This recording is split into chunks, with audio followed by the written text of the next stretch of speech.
झारखंड अधिविद्य परिषद Jack class 10th आप लोग का SA1 एग्जामिनेशन 2025 का क्वेश्चन लेके आ चुके हैं हिंदी का। ठीक है, हिंदी का क्वेश्चन लेके आ चुके हैं। चलिए हम लोग देखते हैं क्वेश्चन को।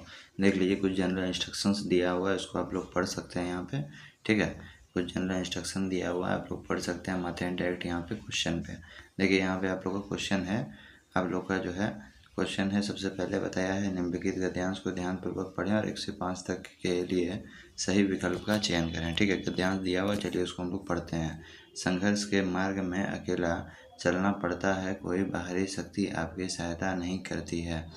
परिश्रम, दृढ़ इच्छा शक्ति व लगन आदि मानवीय गुण व्यक्ति को संघर्ष करने और जीवन में सफलता प्राप्त करने का मार्ग प्रशस्त करते हैं। ठीक है, फिर उसके देखिए बताया है 2 महत्वपूर्ण तथ्य स्मरणीय है। प्रत्येक समस्या अपने साथ संघर्ष लाता है। प्रत्येक समस्या अपने साथ क्या लाता है? संघर्ष। प्रत्येक संघर्ष के गर्भ में विजय निहित होता है, मतलब कि संघर्ष कीजिएगा तब ना आपके पास जो है विजय होगा, विजय प्राप्त कीजिएगा। एक अध्यापक छोड़ने वाले अपने छात्रों को संदेश दिया था, तुम्हें जीवन में सफल होने के लिए समस्याओं से संघर्ष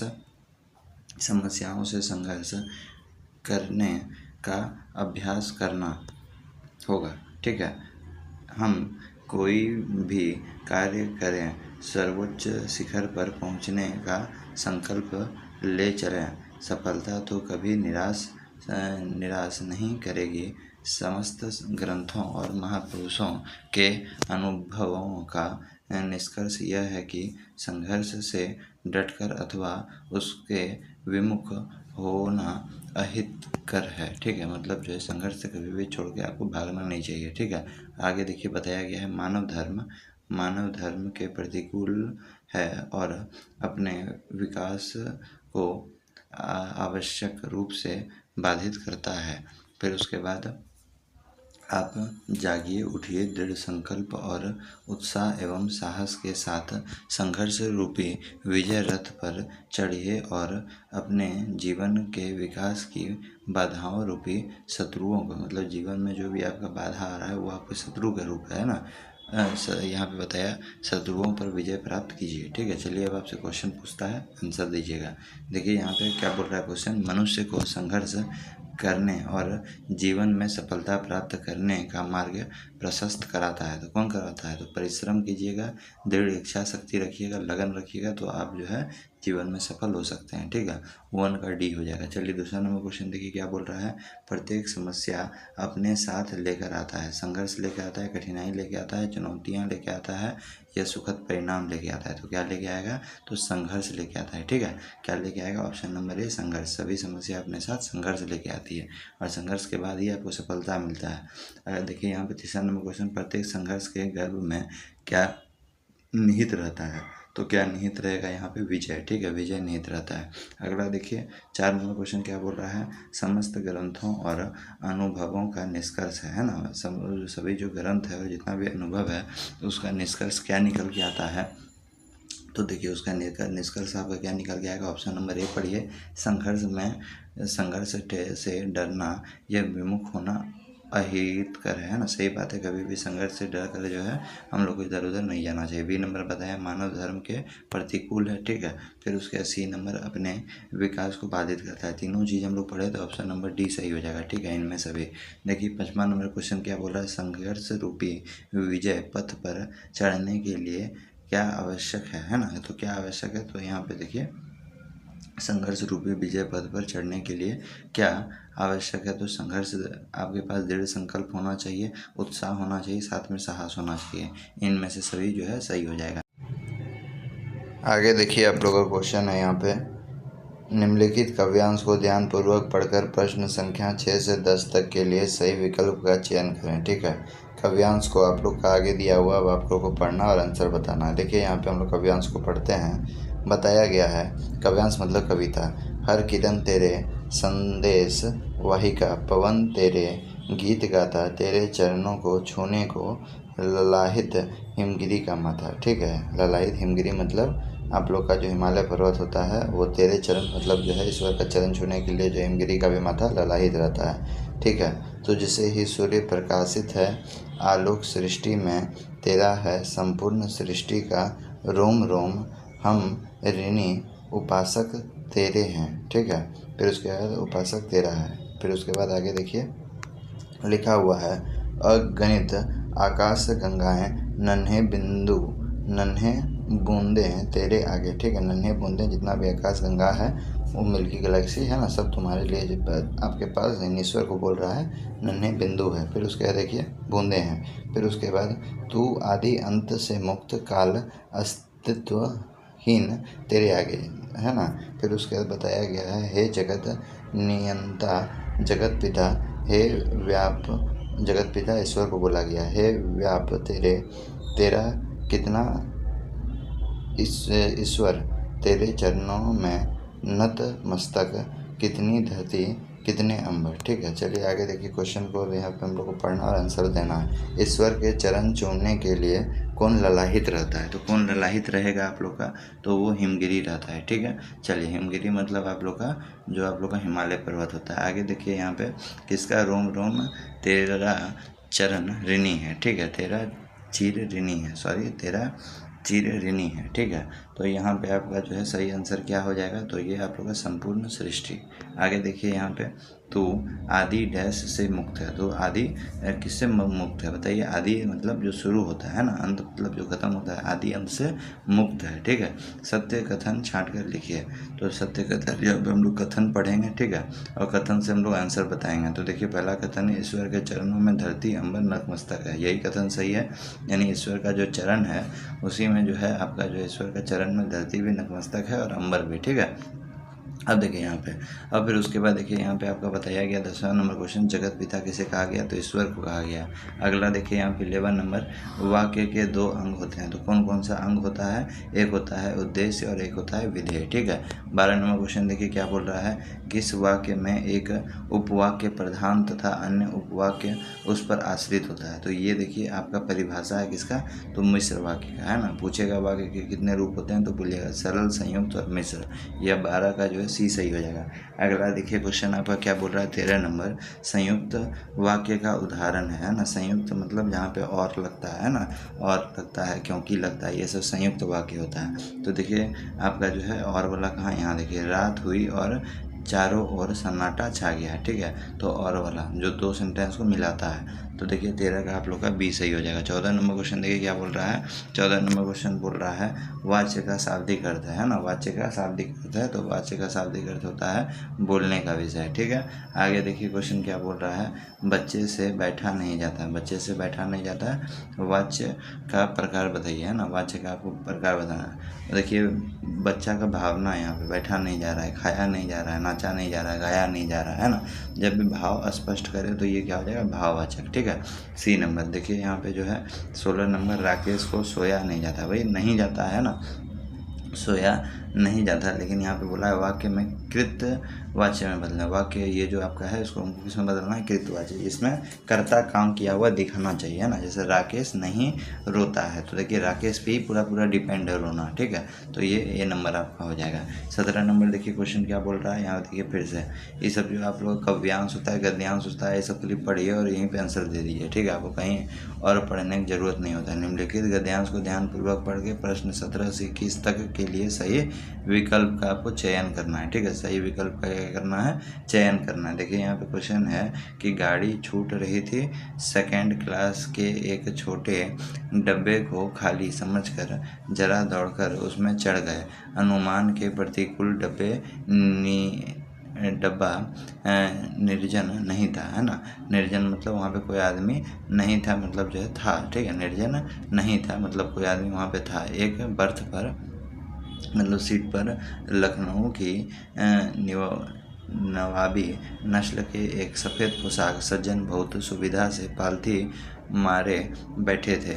सामने 2 ताजे चिकने खीरे तौलिए पर रखे थे। डब्बे में हमारे सहसा कूद जाने, सहसा मतलब अचानक कूद जाने से सज्जन की आँखें में एकांक चिंतन में विद्वान का असंतोष दिखाई दिया। सोचा हो सकता है, ठीक है, यानी सोचा हो सकता है यह भी कहानी के लिए सूझ की चिंता में हो या खीरा जैसे आपका जो है अपदार्थ वस्तु का शौक करते देखे जाने का संकोच भी होता है। ठीक है, तो ये आपका गद्यांश है ना, लखनवी अंदाज वाला। तो देखिए यहाँ पे चैप्टर पढ़े उनको होगा, उनको पता होगा। देखिए यहाँ पे क्या लिखा हुआ, उपयुक्त गद्यांश किस पाठ से लिया गया है, तो लखनवी अंदाज से। ठीक है, फिर देखिए अगला क्वेश्चन क्या बोल रहा है, पाठ का लेखक बताना है। लखनवी अंदाज का जो है लेखक कौन है, तो यशपाल है। ठीक है, यशपाल है। जितना भी आप लोग का हिंदी का बुक में चैप्टर है, सबका पोएट का नाम मतलब लेखक का नाम रट लीजिए। ठीक है, क्वेश्चन एगो पूछेगा जरूर। लेखक कौन से डब्बे को खाली समझ कर उसमें चढ़ गया, तो सेकंड क्लास वाला डब्बा में चढ़ गया था, है ना। फिर उसके 20 नंबर बताया, ट्रेन के डब्बे में पहले से कौन बैठा हुआ था, तो लखनऊ का आदमी बैठा हुआ था, सफ़ेद पोशाक व्यक्ति। ठीक है, तो 20 का आप लोग का ए हो जाएगा। चलिए 21 नंबर क्वेश्चन देखते हैं। 21 नंबर क्वेश्चन क्या बोल रहा है, डब्बे में लेखक को प्रवेश करते ही नवाब साहब के आंखों में कैसा भाव दिखाई दिया, तो असंतोष की भावना दिखाई दी। ठीक है, 22 नंबर क्वेश्चन देखिए क्या बोल रहा है, भगत जी गाना गाते समय क्या बजाते थे, है ना। देखिए यहाँ पे भगत जी के चैप्टर से आप लोग क्वेश्चन आ गया, बालूगंज भगत से, तो क्या बजाते थे, तो खंजड़ी। ठीक है, आगे देखिए यहाँ पे 23 नंबर क्वेश्चन है, पहली बार कस्बे में गुजरने पर हवलदार साहब मूर्ति पर क्या देखकर चौंक गए थे, है ना। तो मूर्ति पर रियल वाला चश्मा देख के चौंक गए थे।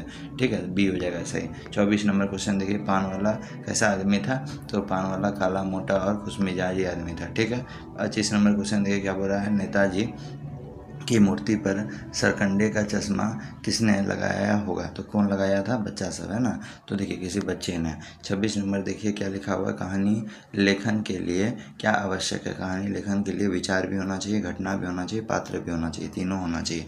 तो 26 का डी आप लोग का सही हो जाएगा। आगे का क्वेश्चन है आप लोग का, निम्नलिखित काव्यांश। पेज देखिए, काव्यांश से क्वेश्चन है। काव्यांश को ध्यानपूर्वक पढ़कर प्रश्न संख्या 27 से 31 तक के लिए सही विकल्प का चयन करें। ठीक है, देखिए यहाँ पे आपका यहाँ पे काव्यांश मतलब कविता है। नाथ शंभो धनु भंजी निहारा होई केहू एक दास तुम्हारा, है ना। नाथ शंभु मतलब जो है यहाँ पे बता रहा है, शंभु मतलब जो है आपका यहाँ पे महादेव को बोला जा रहा है ना, यानी ईश्वर को बोला जा रहा है। शिव जी का धनुष को बोला जा रहा है, जो धनुष को भजियारा मतलब तोड़े हैं वो आपका कोई ही दास होगा। ठीक है, आयेसु का कही किन मोही सुनी रिसाई बोले मुनि कोही, सेवकू सो जो करे सेवकाई, है ना। यानी सेवक जो होता है वो सेवा करना उसका काम होता है। करनी करी आई लड़ाई, है ना, यानी उसका जो है लड़ाई करना कोई काम नहीं होता है। ठीक है, फिर उसके बाद बताया गया है, सुनो राम जो शिव धनु तोड़ा, मतलब सुनो राम जो धनुष तोड़ा है, साहस बाहु राजा थे। ठीक है, तो समझो रिपु मोरा। ठीक है, अब यहाँ पे बताया गया है 27 नंबर क्वेश्चन में, श्री राम ने किसके धनुष को तोड़ा था, है ना। श्री राम जो है किसके धनुष को तोड़ा था, तो ये आप लोग का जो है शिव जी के धनुष को तोड़ा था। ठीक है, 27 का भी। अब देखिए यहाँ पे अगला क्वेश्चन आप लोग का है कि परशुराम को क्या देखकर गुस्सा आता है। ठीक है, तो क्या देखकर गुस्सा आता है, तो वहाँ जो टूटा हुआ धनुष जो देखते हैं उसी पे गुस्सा आता है, टूटे हुए शिव धनुष को। अगला क्वेश्चन देखिए क्या बोल रहा है, 29 नंबर, हे नाथ शिव धनुष को तोड़ने वाले तुम्हारा ही मनुष्य कोई दास होगा। बोल रहे हैं यहाँ पे कि हे नाथ जो शिव धनुष को तोड़ा वो आपका ही कोई दास होगा। ये शब्द किसने कहा है, तो ये शब्द जो है किसके द्वारा कहा गया है, तो राम ने परशुराम से कहा है। ठीक है, अब देखिए अगला क्वेश्चन क्या बताया गया है कि परशुराम ने सेवक किससे कहा है। ठीक है, परशुराम ने जो है सेवक किसे कहा है, तो सेवक उसी का है जो सेवा करता है। ठीक है, जो सेवा करना काम होता है। ठीक है, जो सेवा करे। अगला क्वेश्चन देखिए क्या बोल रहा है, सरस बाहु कौन थे, तो कौन था, एक जो है आप लोग का राजा था, है ना, एक राजा था। 70 से आपका देखिए 31 का जो है सी आपका जो है 31 का जो है कितना नंबर आप लोग का सही हो जाएगा, सी नंबर। ठीक है, एक क्या थे, राजा थे। आगे चलते हैं, हम लोग क्वेश्चन को देखते चलते हैं। क्या पूछा है 32 नंबर क्वेश्चन, सूरदास की काव्य भाषा है। क्या पूछा है, सूरदास का जो है काव्य भाषा क्या है, तो ब्रज भाषा उनका काव्य भाषा है। ठीक है, मतलब कविता जो लिखते थे वो ब्रज भाषा में लिखते थे।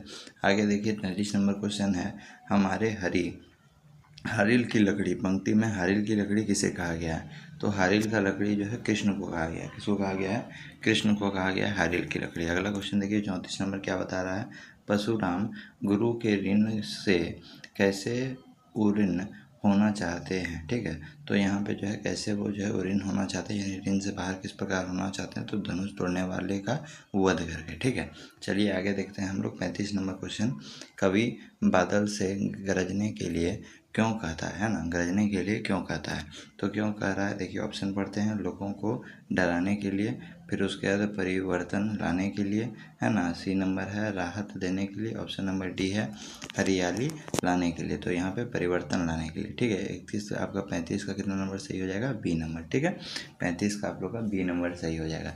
अगला देखते हैं हम लोग, अगला क्वेश्चन क्या बोल रहा है कि आपकी दृष्टि में बादल किसका प्रतीक हो सकता है, तो बादल किसका प्रतीक होगा, तो वो जो है आपका जो है पौरुष और जो है क्रांति है ना, क्रांति का प्रतीक है, नया चीज़ जो लाने का प्रतीक है। 37 नंबर क्वेश्चन देखिए, माता का आंचल कहानी के लेखक कौन है, तो कौन है, शिवपूजन सहाय, शिवपूजन सहाय। ठीक है, ये दूसरा वाला जो किताब है उससे देखिए क्वेश्चन आपका पूछा गया है। अगला क्वेश्चन देखिए क्या बोल रहा है, जब खाएंगे बड़े बड़े कोर तब पाएगा दुनिया में ठोर, है ना। ये कथन किसका है, तो ये कथन आप लोग का जो है, ये कथन आप लोग का किसका है, तो बाबूजी का। ठीक है, अगला देखिए यहाँ पे 29 नंबर क्या बोला है, गुरुजी के भेजे गए लड़कों से बचकर कौन 9 तो 11 हो गया, तो बैजू नाम का जो लड़का था वो शरारती था, वो भाग गया। ठीक है, माँ की बात भोलानाथ पकड़ा गया था। 40 नंबर देखिए क्या बोला, भोलानाथ ने किसके गोद में शरण ली, तो किसका गोद में शरण लिया था, आप कहानी पढ़े होंगे तो आपको पता है